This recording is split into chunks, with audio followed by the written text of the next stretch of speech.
Assalamualaikum warahmatullahi wabarakatuh. Bertemu kembali dengan saya, Mr. Erbo ya. Kita masih kupas tentang perubahan sosial dan pembangunan. Kali ini etapa terakhir ya, atau kajian atau pengalaman terakhir ya. Kita kupas tentang tren pendekatan baru dalam pembangunan menurut Profesor Paulus Suryatomo. Jadi para sosiolog tidak berhenti untuk terus mengkaji bagaimana pembangunan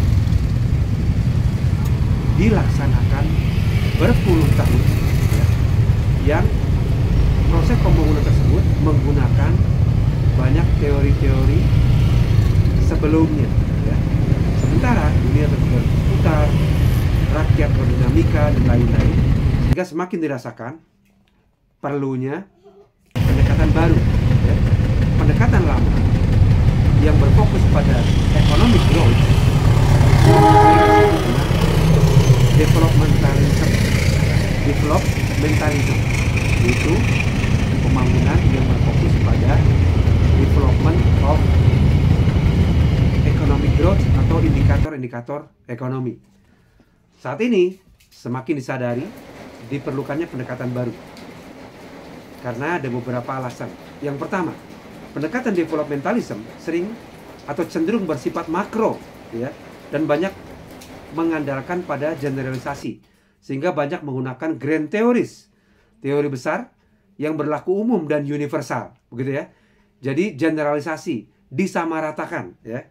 Sementara pendekatan baru dalam teori-teori pembangunan itu lebih percaya pada diferensiasi, sehingga menggunakan middle range theory ya, teori yang lebih spesifik. Bahkan, nah ini ya, dalam pendekatan baru ini cenderung menggunakan pada teori lokal, local knowledge atau local wisdom. Karena sekali lagi setiap kita ingatkan bahwa setiap daerah itu bisa memiliki karakteristik dan potensi yang berbeda-beda, sehingga tidak seharusnya selalu digeneralisasi. Inilah kebijaksanaan baru yang memberikan harapan bagi teori-teori pembangunan di masa depan, yaitu tidak lagi melulu menggunakan grand theories, bahkan tidak harus menggunakan middle range, tapi cenderung menggunakan local knowledge atau local wisdom.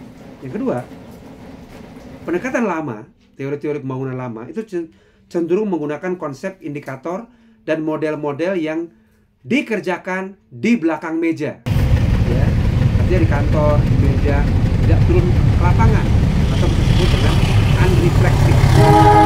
Sedangkan pendekatan baru itu menganggap bahwa pembangunan adalah proses social learning yang terus menerus, maka harus memberikan feedback yang perlu ditanggapi. Jadi sifatnya harus reflektif, turun ke lapangan, lihat langsung, evaluasi bagaimana hasilnya, kemudian dibangun lagi teori baru berdasarkan local wisdom dan lainnya.